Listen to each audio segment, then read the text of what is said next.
red in this light. Nice and red in this light. Nice and are you fluffed and ready for this pod? I am. I'm trying to smooth things out over here. But yeah, I look like a off-duty fireman. Well, best case scenario.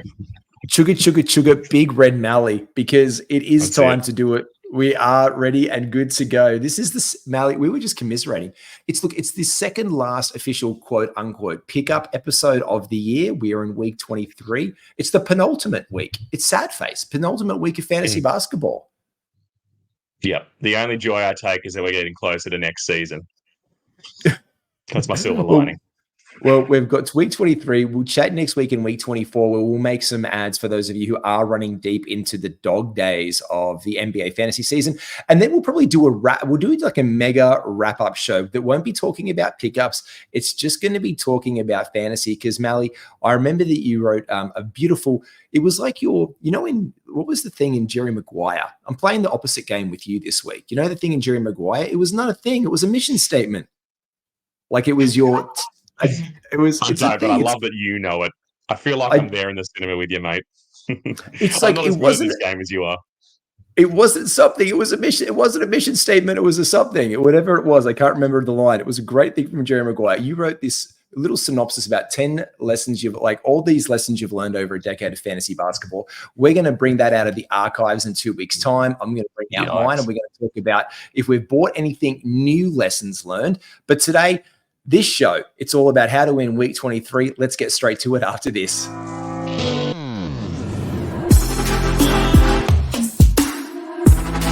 Welcome to the Ultimate Super Coach and Fantasy Sports Show.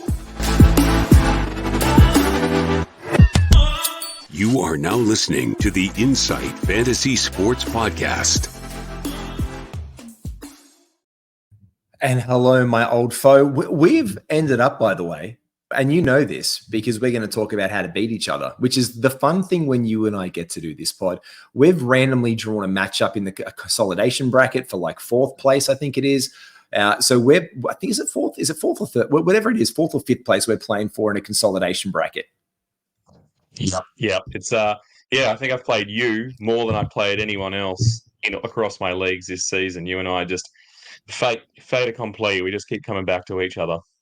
I just love it. It's a beautiful. What a beautiful little French thing. It's like an artichoke heart. It's like the old beautiful artichoke heart. Yeah. Do you know the old French saying about the artichoke heart? You can just, if you have an artichoke, because they're all little leaf-shaped things, you can just peel off and just give your love to anyone. That's what it is. You can just give your love to anyone, but at your core, you've got the artichoke heart. It is week 23. Let's break it down. Malley, take us through the games of the week. Monday is out of the way. Let's talk about what we can do. Yeah, look, 9 games Tuesday and Wednesday isn't too bad. You know, there's room to work the waiver there. Plenty of wriggle room on your Thursday, broken up by a big 12-game Friday. Saturday with a measly 4 games, and then Sunday powering with 13. As we move into week 24 with the day zero, thanks to our friends in the college league. Hello. Look who it is. Look who just joined in. He was in the background, and I thought he was being a little cheeky bastard and just listening into what we were talking about. And then it's the first time I've got all three of us together. Hey, Mattrix, how you doing? Surprise. Triple Matties. Good. Yeah, no, I just thought I'd pop in before the NRL show, just show my love, and appreciate all that you guys do. Oh man, no, you're part of it. You're part of it too. Thanks very much. And Malley, I know you had gastro recently. I got it on the weekend, on Easter weekend. So I called. Thank you, brother.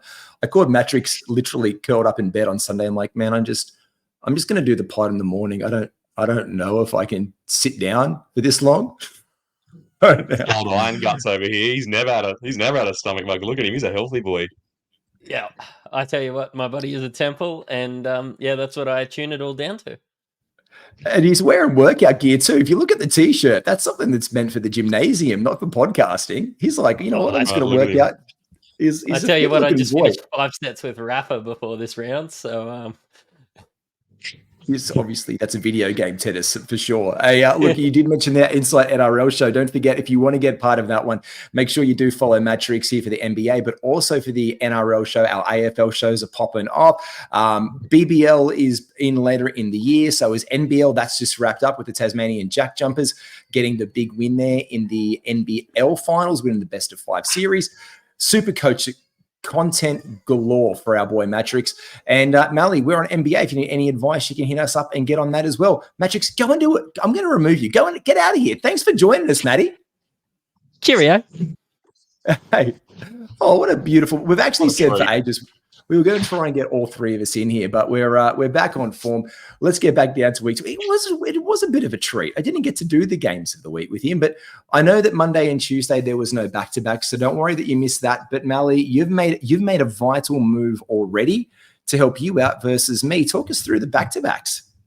Yeah, look, Tuesday, Wednesday, we've got the Cavs, the Lakers, we have the Bucks, the T-Wolves, the Thunder, the ever-failing Raps and the Wizards. And then Wednesday, Thursday, you don't have a lot of options, but they seem to be coming through a lot in these final series when you need them, which are the Hawks players. It seems every other day I seem to be looking at Hawks players more than anybody else. But yeah, my Cavs pick up there for the first back-to-back is Karis LeVert. So I've picked him up. I know that with Donovan Mitchell's struggles since he's come back from illness and injury, and Garland seems just not to be able to be himself with the full squad out there. Karis seems to be the one who's reaping the benefits. And I was wondering and contemplating whether I, made the move to pick him up. And I know his percentages can be a bit iffy, but he's getting a few steals at the moment. He'll get you 5 assists, 5 rebounds. And when he goes off, he's a 20-point minimum kind of guy. So I'll take the risk. I'll take the hit on my percentages, and hopefully that works out against you this week for me. Look, and I think points and rebounds could possibly be in the balance between us. I think it's going to come down to defensive stats and field goal and free throw percentage. Some of the basic raw numbers, you've got like a lot of superstar players in your roster because you were playing. I know that I stopped playing that one the final week. It was only top 4 teams went through, by the way. So this was one of those leagues where it was 12 men deep at top 4. So you and I were battling for that 4th place. We were up against I was up against the top team. I had Larry Markkinen and Donovan Mitchell out. I knew I wasn't getting it. I was like, Malley, I'm not going to compete. I want you to get the win, because if the guy going for 4th lost, you would have just nudged it. And I know I wasn't going to get the W. There was no point for me going for that one. But I held my guys. Don's come back. He hasn't been himself, like you said, so it's a good shout. My first counter move was Rui Hachimura there. He's been getting a lot of rebounds, a lot of great work, great percentages. Good for my 3 points made against you, and some points as well, because that hangs in the balance. So that's been my ad for the Lakers. We will talk some of those ads later on we can get for the back-to-back. We can look Thursday, Friday later on for the Mavs, the Warriors, the Rockets, the Clips, the Heat, the Knicks and the Kings, Friday, Saturday, the Pistons and the Grizz, and back to your Cavs on Saturday and Sunday with the Nets, the Lakers, and the 76ers to wrap up our week in the back-to-backs in week 23, Malley. Yep. And then I see you had there at the end, no back-to-back Sunday, Monday, because nobody plays on the Monday. We're all tuning in to see what's happening over in the college ball. Hopefully UConn getting it back-to-back. That means you can target some guys for the low-volume guys later in the week. So a bit of future casting, a bit of crystal ball rubbing can see you open up some spots for Thursday and Saturday for the Nuggets and the 76ers. Now, that's Reggie Jackson, KCP, Mo Bamba, Paul Reed, Kyle Lowry. There's a lot of peripheral guys there. Obviously, let's just get some status for Jamal Murray as the week goes on, whether he plays both, whether he plays one, if he's re-injured or re-aggravates his injuries. We can look for guys like Reggie Jackson being a must-add if he is resting out, Malley. And that's a great team, the Nuggets, too, because you've got specialists across the board there. You've got Reggie, who can get you some assists. You've got Peyton, who'll be able to get you some blocks. You've got KCP, who's good for 2 steals and a few threes. Christian Brown, he's a kind of guy who, when he pops off and he's given opportunity, or he can make a start in the 5, he's looked really good. He's had probably 3 really great games over the last month. And I just like to call him Gillette. You did? Yeah. I just like to call him Gillette because he's like, Braun, but no one knows it. I call him Braun. How do you not say Braun if you're an Australian that's grown up in the razor industry? Yeah, it's a challenge, and then you hear all the commentators call him Brown, so Brown it is, I guess. Brown it is. Brown by name, Brown by nature, and golden for your fantasy squad. It could be. Hey, let's talk about those top streams for the next couple of days. We have touched on a couple of those. The biggest one here I can say, and I know that he's available in a lot of leagues. Bobby Portis, 77%, but he has been dropped in some. So this is strictly for your 10 manners. That's probably where he's not owned. So this is a little bit of everyone for everyone. We're going to focus on just a little bit of flavor for the 10s, a little bit more action and juice for the 12s and 14s, then we'll give some peripheral guys. So Bobby Portis for your 10 teams, he could be available at 77% rostered. Rui Hachimura is 48% rostered in Yahoo leagues. Karis LeVert, who Malley picked up, these are two guys that Malley and I picked up respectively. He's 58% owned. Now, Donovan Mitchell has been ruled out for Tuesday, which is a beautiful opportunity for Malik Beasley to come in and be a great source of points and threes for the Milwaukee Bucks. They'll need his offense to work alongside Giannis and Chris Middleton. So we can get some action on him at 42%. And Marvin Bagley, the third, not the second, but I just call him Bags. He is 48% owned, and you can pick him up for the Washington Wizards, some of our top streams. Malley, peripheral guys from the T-Wolves, the Thunder, Raps. You said Donnie Mitch. You meant what's his name? Dame Lillard. I never get to correct you. That was just fun for me. Thank you. Who did I say? Did I say Donnie Mitch? One of our last. Yeah. Well, thank you. I'd have to run PTSD. it back. Yeah.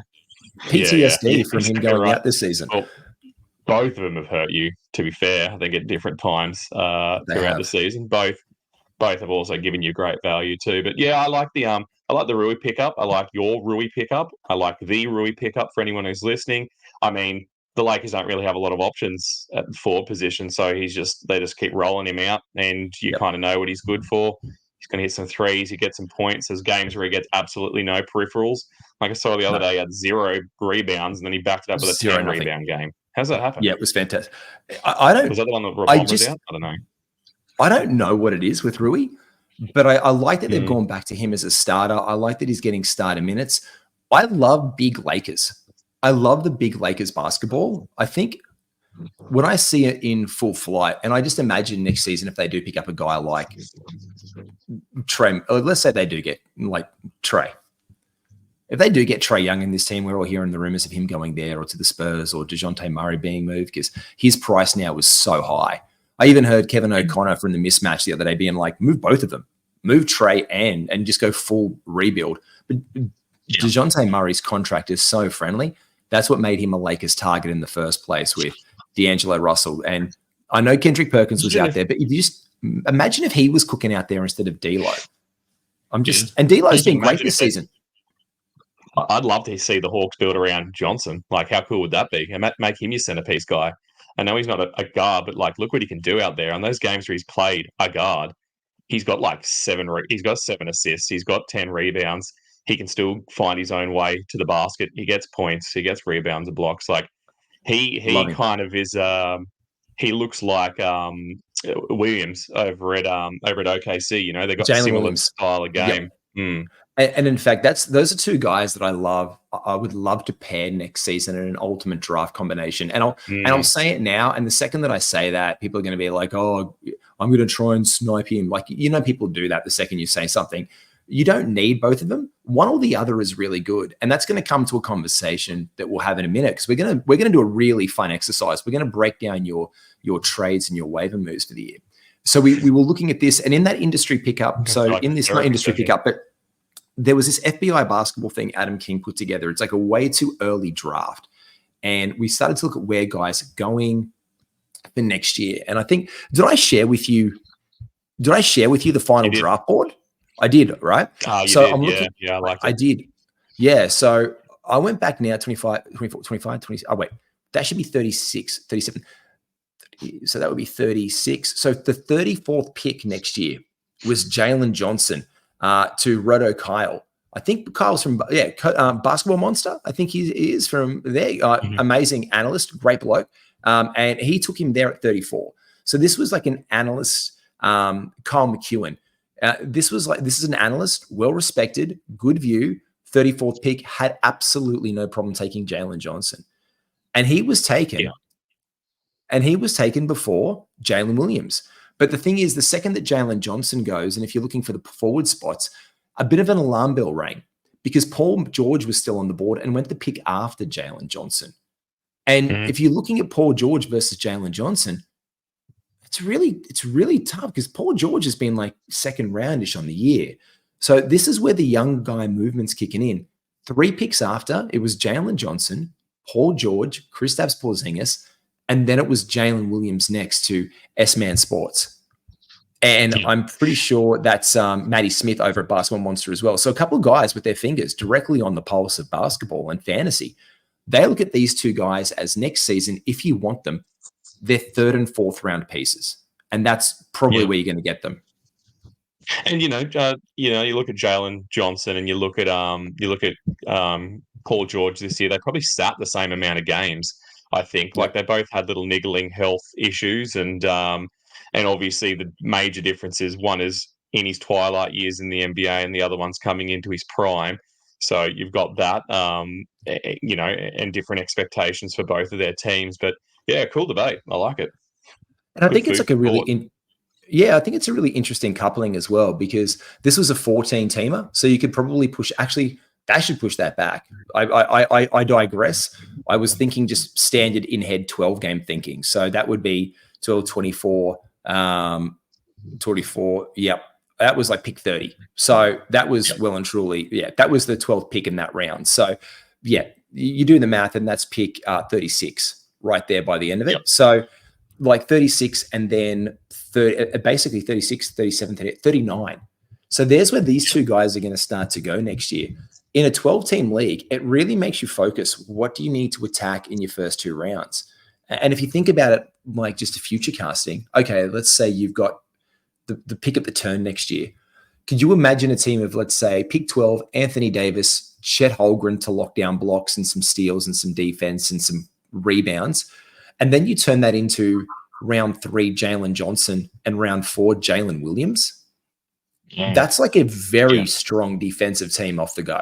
So you're looking for steals, you're looking for rebounds, you're getting some playmaking, and then you're going to have to go for assists later on, because a lot of those big assist guys, they always go off the board early, like your Trae Youngs, your Tyrese Halliburtons, like your top 10 assists per game, your Domas's, they're gone, Malley. You just can't get these guys who do 10 assists a game when there's only 3 or 4 of them in the NBA. And when they're gone, it's one of them has valued 2 other guys who get 5 assists a game later.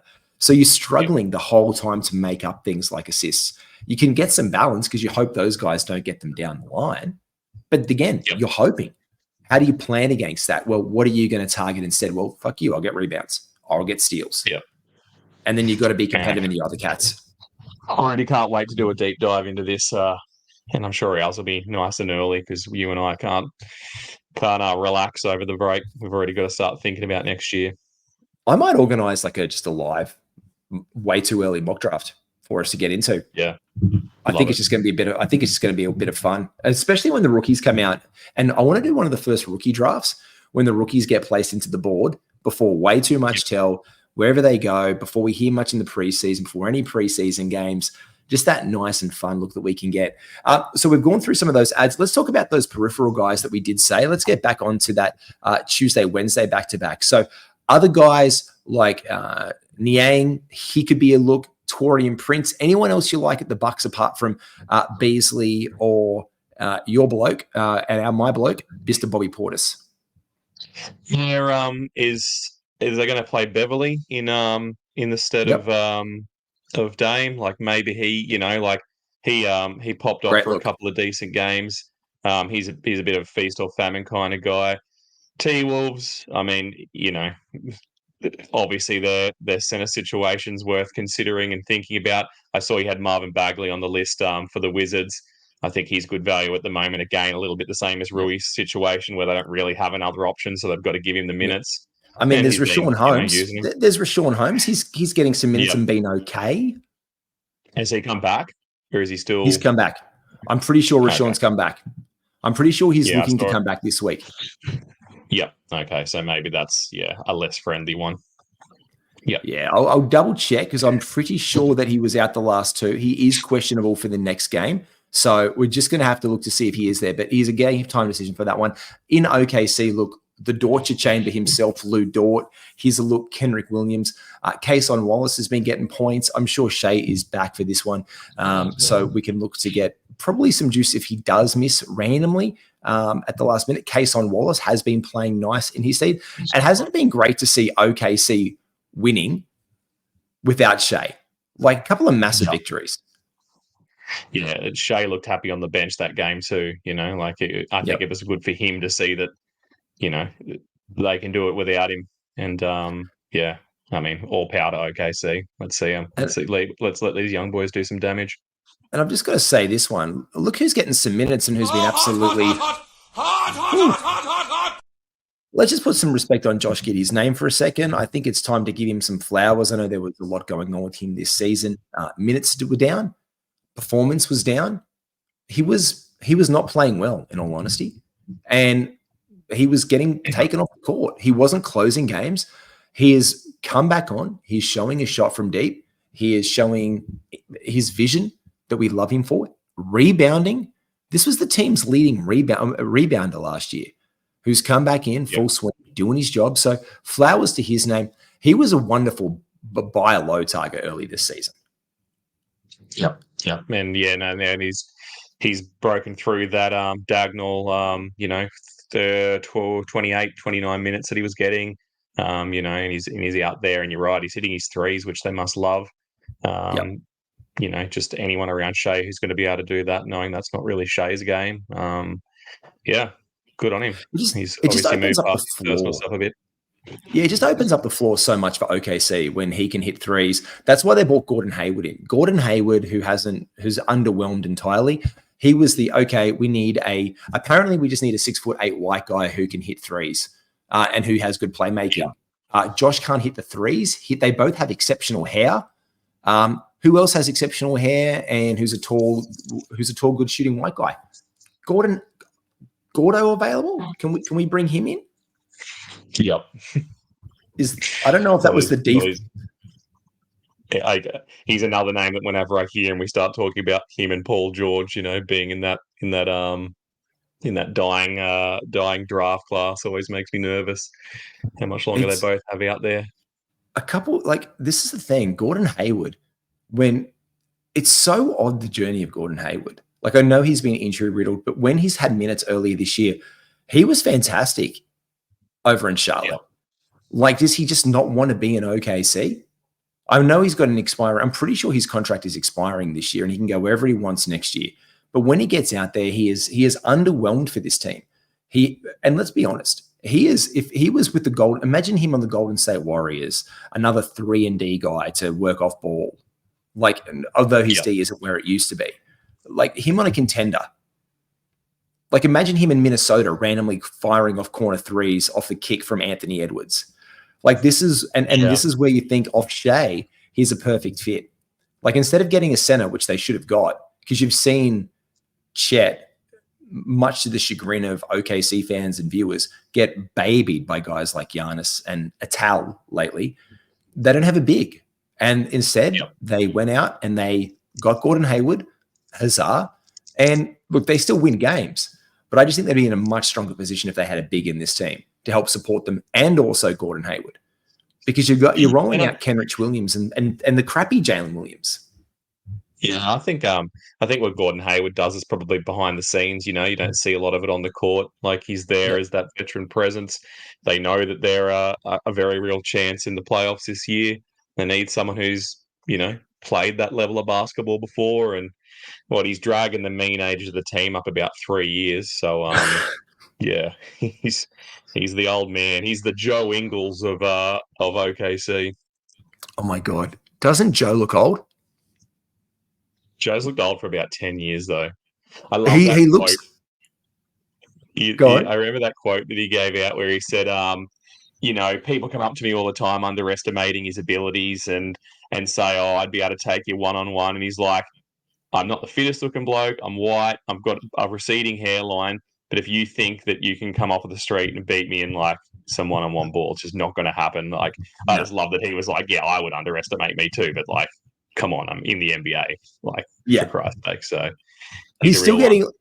He is a real one. I love Joey. And look, and this is the thing that I love about him. He still has that like, I will smack you in the face demeanor in the Orlando Magic team.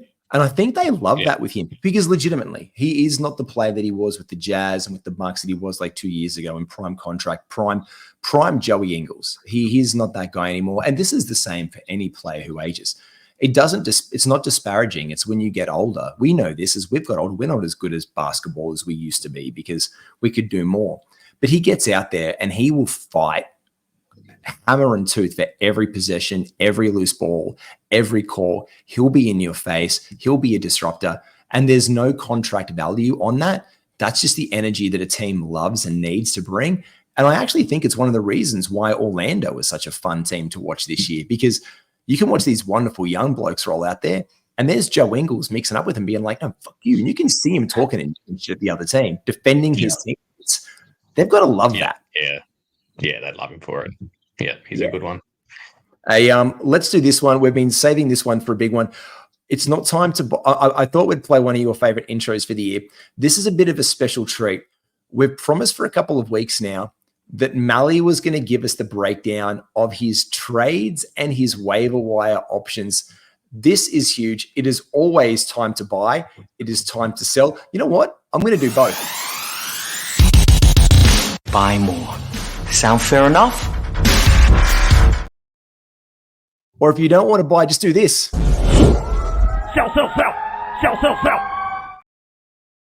Such is the life of one Matthew Malley. Now, before we put the raw data up here, Malley, tell us why you were such a big advocate of being a massive trader and a massive waiver wire rider in fantasy basketball. Me a bloody trader, mate. Waiver wire. Can you say this 3 times fast? I actually almost stuffed it up saying it once. Waiver wire. Jesus. Waiver wire rider. Waiver wire. I'd make a mess of it. Try it one time. Anything to drink, and I'd waiver. I haven't either. Oh wait, waiver rider. Waiver wire rider. I do it with the finger. I know where. Yeah, I think I said waiver rider wire. So I've absolutely shamed myself. But let's have a look. Remind me next year that my team's got to be called the NASDAQ. I'm going to commit to that, like the buying and selling team. Yeah, come to me. I'll help you out. Tell us about your. Go on. I'm going off track here. No. Your philosophy. Shut up and give us your philosophy. Tell us why you love this so much, because this is unprecedented, I think, for many people. When they hear these numbers or they see them, if you're hearing to this, just wait until you see the impact on the YouTube video when you see the numbers up there, the raw data that Malley does. I want people to know your genuine, honest to fucking God perspective.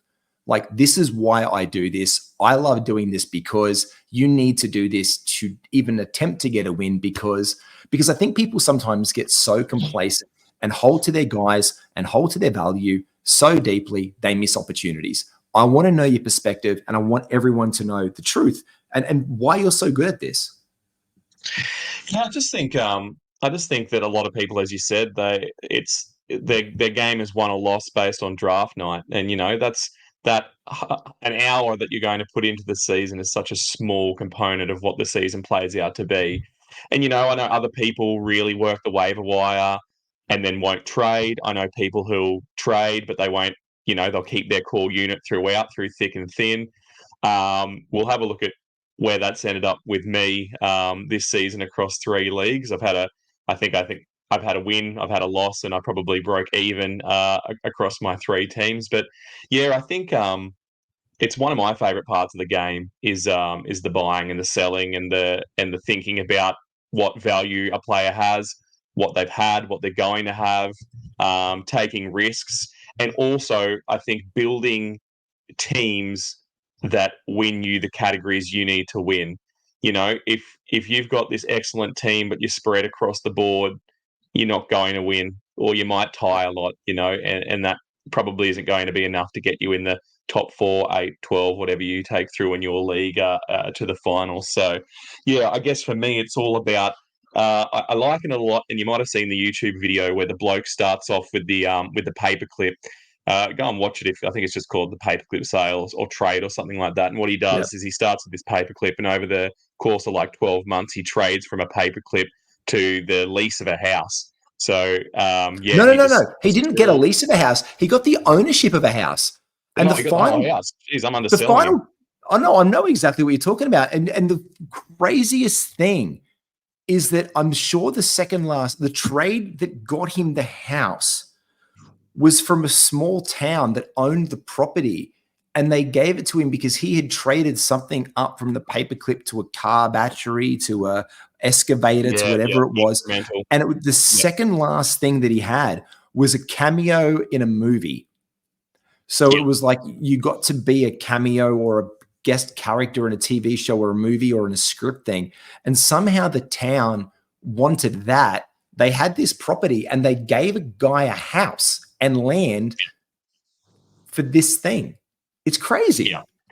So he worked his ass off, like if you're going through the watch that he had to make a lot of contacts. He's had to spend a lot of time. I think it kind of became his life, but it was a real testament to what you can do.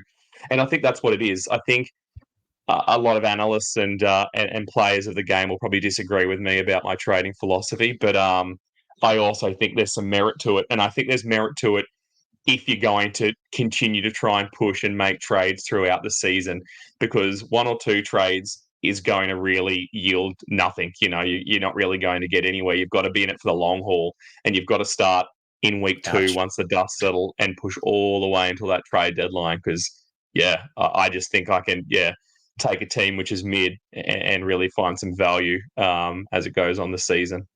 I actually think that's one of your strengths. I think that you can. I think more than most other managers, I think that I don't think you ever draft mid, and looking at your teams as well. And we'll do the teams next week's show. So I've saved the teams and our first teams until I end teams, because I actually wanted to look at that exercise for myself as well. So I put that to the side for this one. And I was like, you know what? I don't want to look at the first day draft action to last day draft action, because so much can truly happen, like you say. And I think you sum it up really easily and well when you say it's 1 hour, 1.5 hours of your life, 2 hours max that you draft. You can't put 23. We're in week 23 right now. You can't put 23 weeks of action all down to 2 hours of work to your draft preparation. And then if your draft goes awry, which we all know that most drafts do, people snipe your picks, you have to retool on the fly. I don't think anyone should ever be 100% truly happy as they walk out of a draft for the rest of the year. I think what you should work out of a draft with is, all right, I got a couple of my key guys, but I have a plan. And I think if you know that your draft goes awry, I think this slips in very much into some other really great advice is, okay, so people have been taken that you know that you wanted, and maybe these weren't the sexy picks. Maybe these weren't the sleeper picks. But maybe there's some sexy guys out there on the board that you think is going to represent some really good value on the season. This is where drafting them, Malley, and I think that you're really good at this. And I know that I did this a couple of times from our conversations. Draft sexy, appealing trade target names. This is where Chet fell earlier in the season. I had a feeling he was going to be good. I got him in a couple of leagues. Why? Sexy trade chip. Sexy rookies, these are trade chips, and these are guys that we can look to get. And these kind of guys who people can blow up in the upside, people love upside, but they forget floor. And you're really good also at getting high floor dudes with maybe cap ceiling, but you get 2-for-1s. And the first thing is to surmise that in 3 of your leagues, you've made 30 trades. And I can already hear the Taco calls out the back, but no, I feel like these are all warranted, and I feel like my leagues are very competitive and active, so I resent the Taco calls. The what calls? Taco leagues, like scrub leagues. People are playing competitively. You're in a league. There's all money at stake. They're all paid leagues. These are all paid leagues. I know one of these has 1, 2, 3, 4, like 6 analysts that I know of in it alone. Yeah. And guys who I know are like deep cut fantasy. Some of the other blokes I know just love fantasy, but there's like legit analysts in one of the leagues. The one that we talked about that only took 4 through. 2 other analysts are currently like in the fight, and 2 analysts were playing off last week for it in the 2 weeks. So these are not taco leagues. These are like legit ones. And you've got 8 trades, 16 trades, and 6 trades, a total of 30 trades between all of those, which is absolutely nuts. Now, I didn't download one slide. So talk us through some of your, I'm going to put the other slide in here so people can get your waiver moves. Talk us through your season highlights trade-wise, because Joel Embiid, I put that there for a really, really good reason. You did. Talk us through that one for a second. Talk us through that. It was probably maybe 2/3 of the way through the season. I ended up getting Embiid. Obviously, I think I only had him for another 5 weeks before his injury, so I didn't get to ride him out that hard. And that was a bit of a starting at a paperclip type moment when I look back at the trades that I made for him.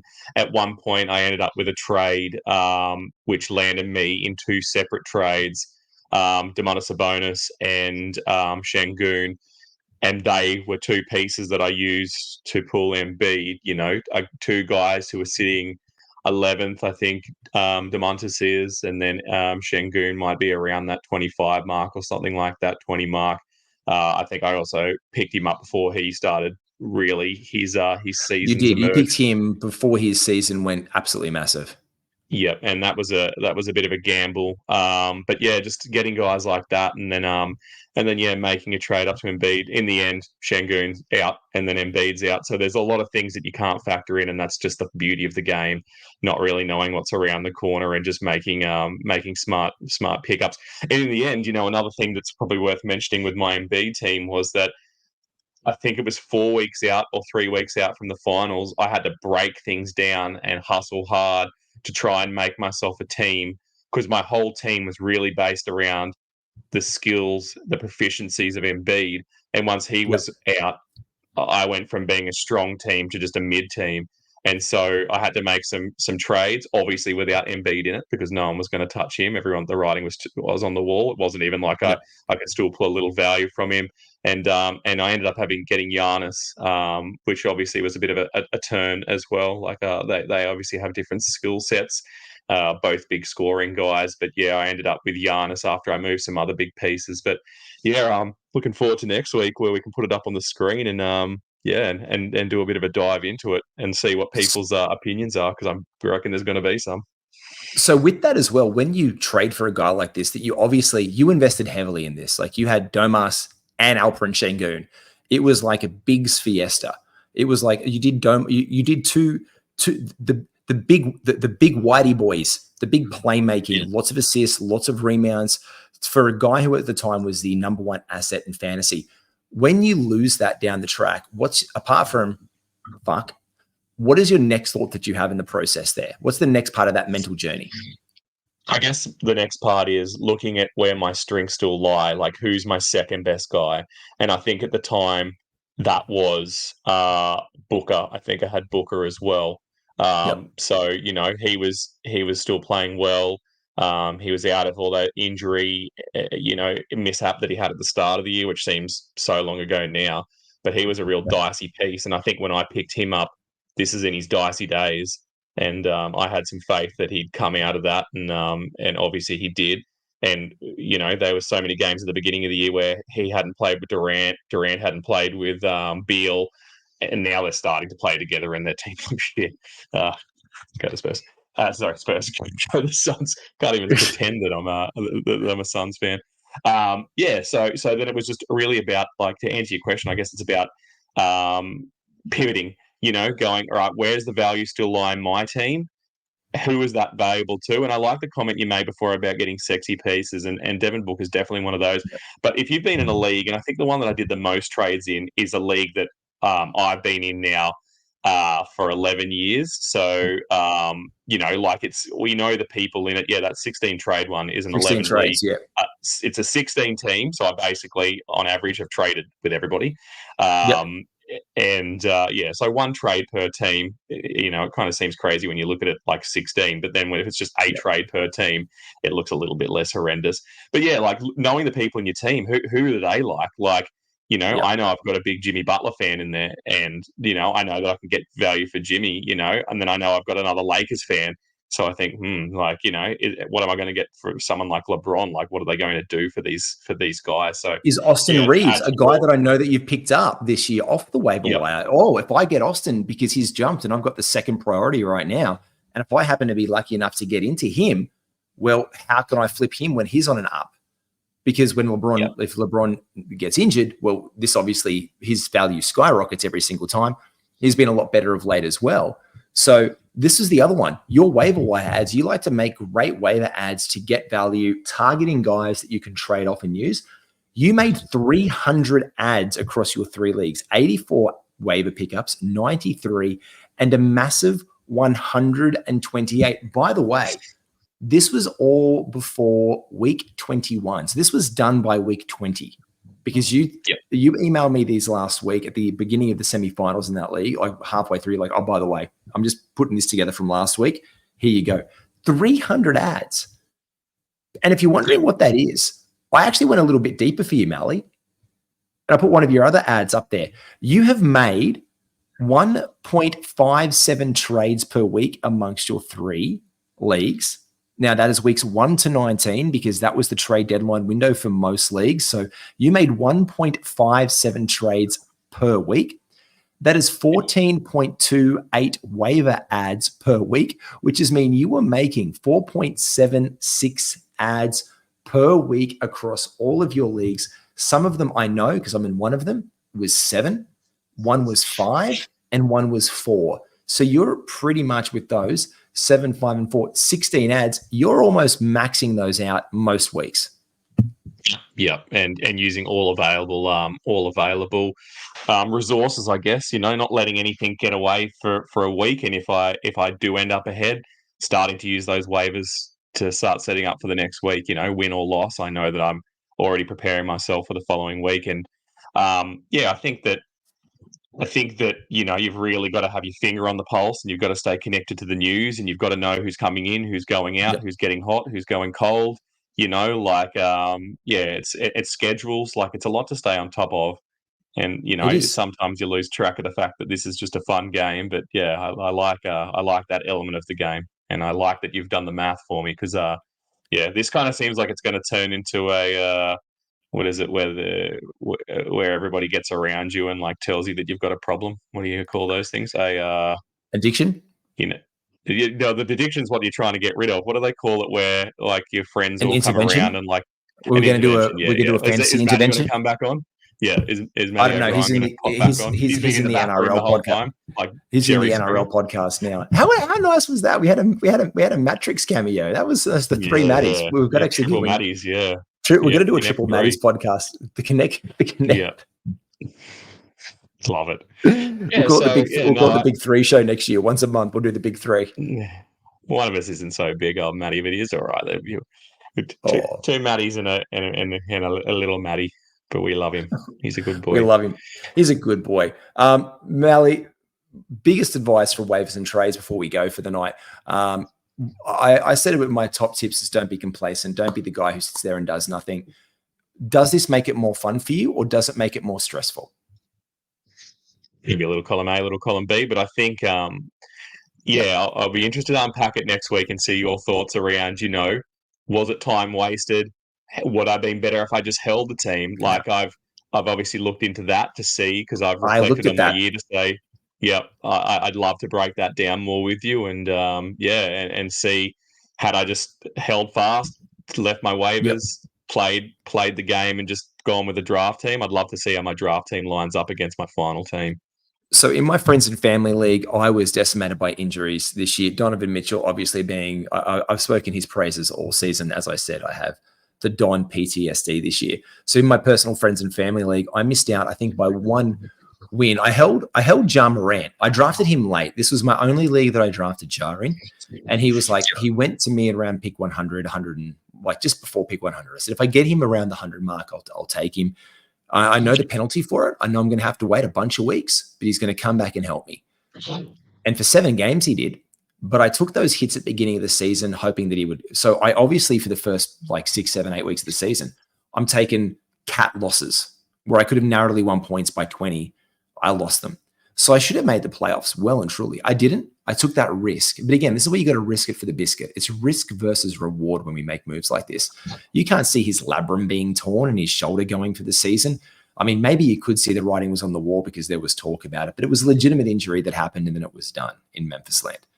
But I made some good trades. And my other one was Scotty Barnes. And then he went down. Yeah. And so what do I do? And then I had another one vetoed, and then Jaren Jackson was resting, and then like the other guys were out, and I narrowly missed by 2 games. And the guys that I traded away during the course of the season, including Zion, the winner of that league just got crowned. I traded with him, and the guy who got third it was the only other two. It was the only two. I think it was the only. I've made 3 trades, and those were 2 of the guys that I traded with. And in the one league I just won, a 20-man, 11-cat. Deep. It's a hard plane to land. 20-man, 11 cats is a hard plane to land.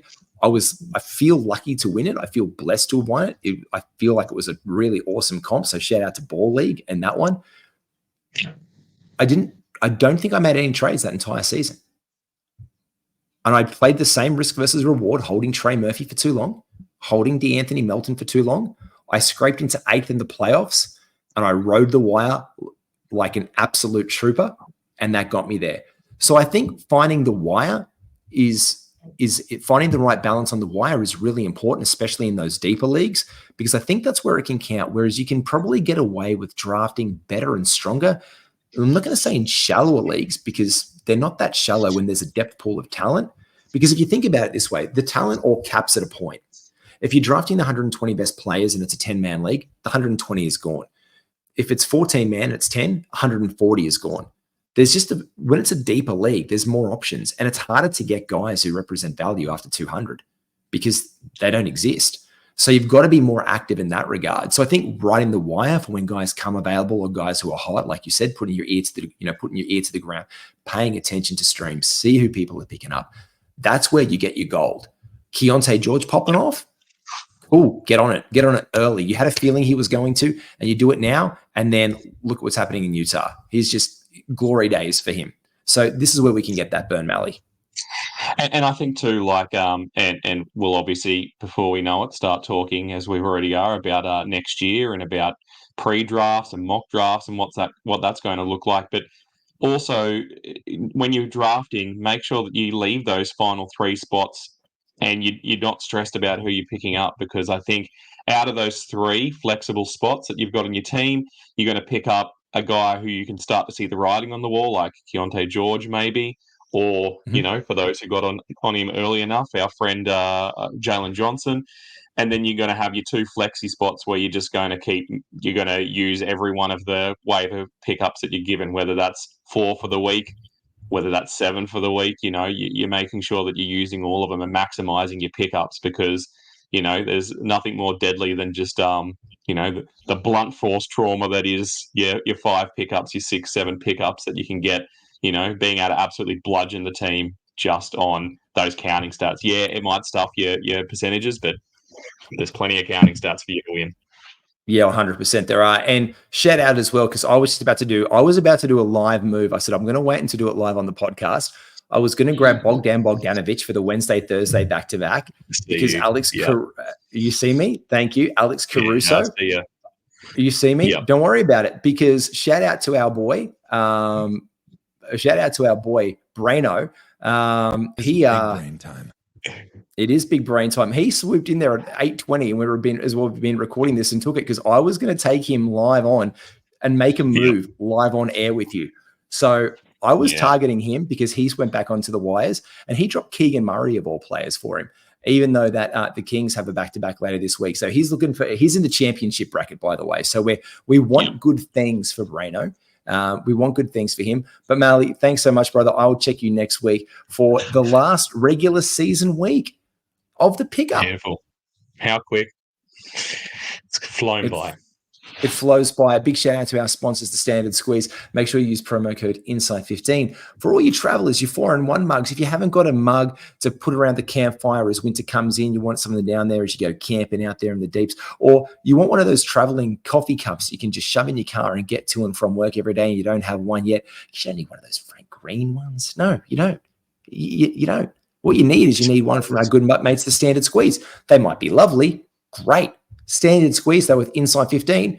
Bang for your buck. It's a 4-in-1 cup. Make the most out of it. Use that code and make sure you like and subscribe to all things Inside Fantasy Sport. You can find him at live_my_fantasy. You can find me at NBAGWiz, and you can find us at Inside F Sports. Take care. Be well. We'll see you soon. Like the bell. Get notified when we come on, and we'll catch you soon.